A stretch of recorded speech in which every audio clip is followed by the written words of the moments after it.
Billy, you've often talked about Russ being the best loose ball player you've ever seen, and just curious maybe why you think that's the case, and what he does, and what about Russ makes him so good in those situations.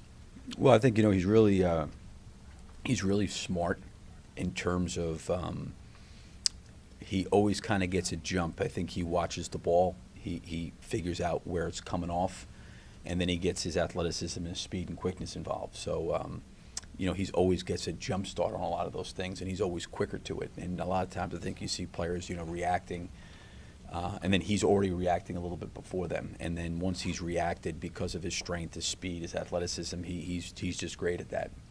Seems like you're continuing to kind of be creative and use more lineups. You had Steven and Patrick and Jeremy out there together, which we haven't seen as much of. But what your thoughts on being able to utilize some of these guys, especially Jeremy and Patrick's versatility?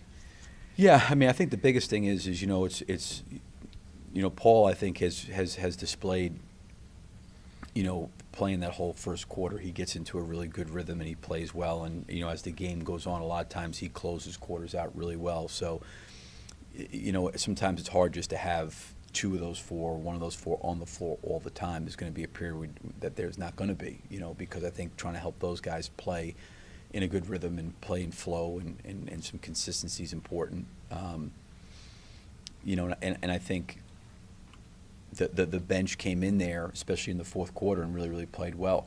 All of them did a really nice job, and we had a few minutes there where neither one of those three guys was on the floor. But I've got a lot of confidence in those guys, and like I said, I think it's more about the defensive part. Can we defend at a high level, and then can we generate and manufacture good shots? I mean, that's really what it comes down to.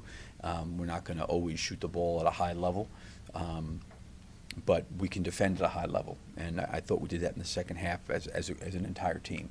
Billy, there was a play last night. This happens periodically where there's like a live ball turnover and Russ commits a foul to stop the ball.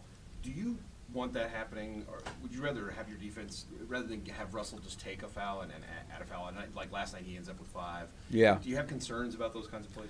Yeah, I mean, I don't. I mean, I think when he made that, obviously, he wasn't in danger. Looking back on him getting his 5th, you wish you would have had that one back. But also at that point in time, we probably would have given up 2 points. And time, score, situation, him picking up that foul. I think maybe it was his 3rd.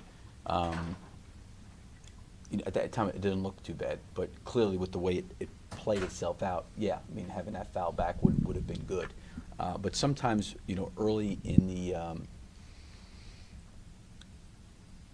quarter, where there's not a lot of team fouls, to eliminate a team getting maybe an easy 2 or an open 3, you take a foul to set your defense. So, again, I think sometimes you have to do that.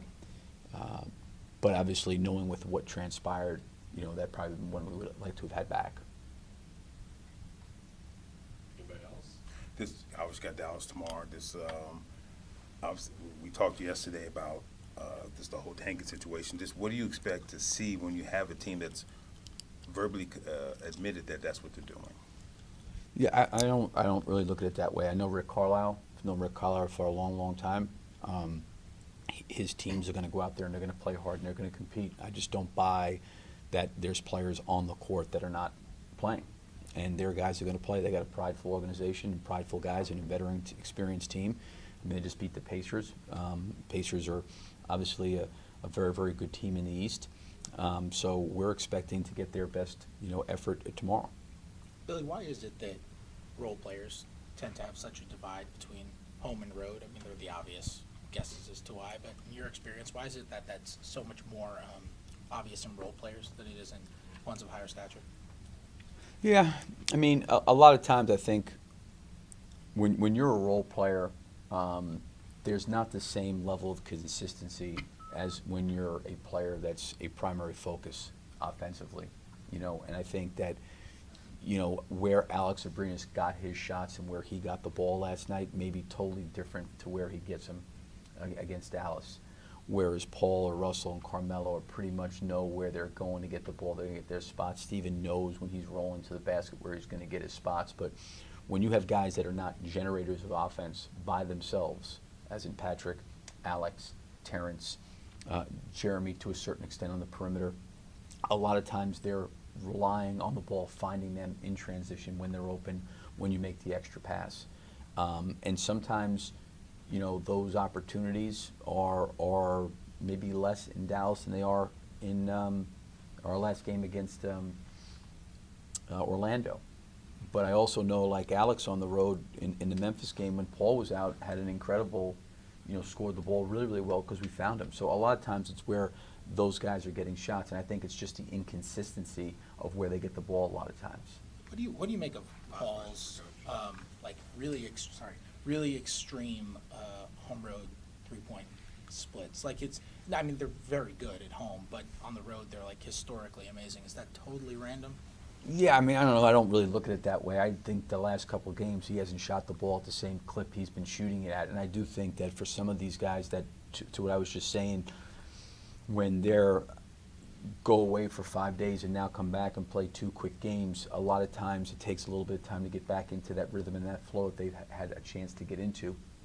So I don't know what it is. I mean, Paul's a really competitive guy.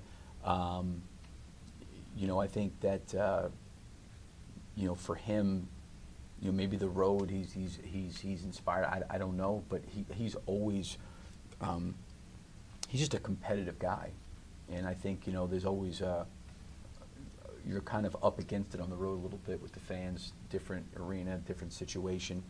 But I don't really look a whole lot into it to say, wow, this is the reason. I do think part of the reason why he hasn't shot the ball particularly well the last 2 games has been probably the All-Star break and him getting back into a rhythm. Thanks, Coach.